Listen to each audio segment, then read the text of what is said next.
सोनाली फोगाट नहीं रही, दुनिया को कह गई अलविदा। कैसा रहा इनका कई किरदारों वाला जीवन, अपने पीछे क्या क्या छोड़ गई। कितनी प्रॉपर्टी थी सोनाली फोगाट के पास, कितने करोड़ की थी संपत्तियां।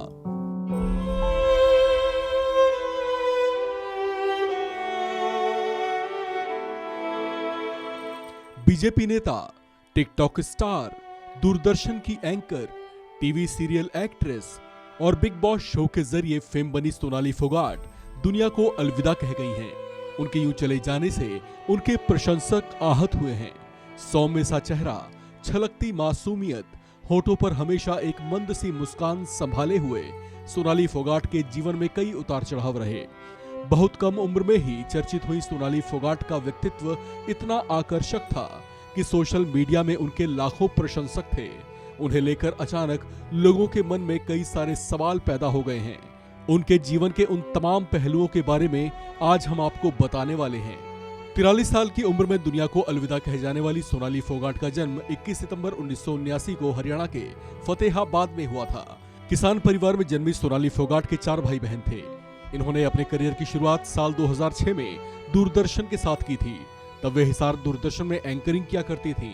कुछ समय दूरदर्शन में रहने के बाद वो साल 2008 में बीजेपी के साथ जुड़ गईं और उसकी सदस्यता ले ली। शुरू में बीजेपी कार्यकर्ता के तौर पर सोनाली फोगाट ने एक प्रखर और युवा नेता के तौर पर अपनी भूमिका निभाई। सोनाली फोगाट ने एक्टिंग की दुनिया में भी खूब हाथ आजमाया। मशहूर टीवी सीरियल अम्मा में वो नवाब शाह की पत्नी के तौर पर दिखाई दी, जबकि हरियाणवी एल्बम के एक गीत बंदूक आली जटनी में भी उन्हें देखा गया था। वहीं उन्होंने एक वेब सीरीज में भी काम किया था। द स्टोरी ऑफ बदमाशगढ़ में उनकी एक्टिंग की खूब सराहना हुई थी। इसके अलावा उन्हें बिग बॉस 14 में भी जाने का मौका मिला। बेहद एक्टिव रहने वाली सोनाली फोगाट टिकटॉक की एक बड़ी स्टार भी थी। बताया जाता है कि उन्होंने टिकटॉक से ही करोड़ों रुपए कमा लिए थे। सोनाली फोगाट साल 2019 में बीजेपी की टिकट पर आदमपुर विधानसभा सीट से चुनावी मैदान में उतरी थी।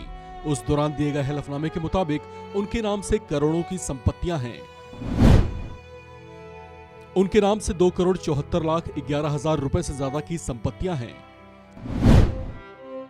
इसमें से उनके पास 25,61,000 रुपए की चल संपत्ति है, तो वहीं 2,48,50,000 रुपए की अचल संपत्तियां हैं।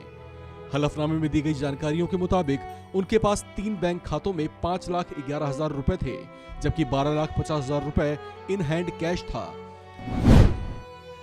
उनकी प्रॉपर्टियों की बात करें तो सोनाली फोगाट के पास एक फ्लैट और एक प्लॉट भी है। उनके नाम से नोएडा सेक्टर 52 में एक फ्लैट है, जबकि हिसार के साथ लगते गंगवा गांव में 117 गज का प्लॉट भी है। उनकी गाड़ियों की बात करें तो उनके पास महिंद्रा SUV गाड़ी है। जानकारी के मुताबिक सोनाली फोगाट एक फिल्म के लिए 20 से 25 लाख रुपए चार्ज करती थी। वहीं बिग बॉस के हर एपिसोड के लिए उन्हें 80,000 रुपए मिलते थे। सोनाली फोगाट पर किसी तरह का कोई कर्ज नहीं था। सोनाली फोगाट अपनी मौत के बाद एक बेटी को पीछे छोड़ गई हैं। उनके पति संजय फोगाट का निधन साल 2016 में ही हो गया था। उनका शव फार्म हाउस में संदिग्ध परिस्थितियों में मिला था। अब उनका निधन गोवा में दिल का दौरा पड़ने से हुआ है। उनके यूं चले जाने से उनके समर्थकों और प्रशंसकों को गहरा धक्का पहुंचा है। इस खबर में फिलहाल इतना ही। बाकी अपडेट्स के लिए बने रहिए वन इंडिया हिंदी के साथ।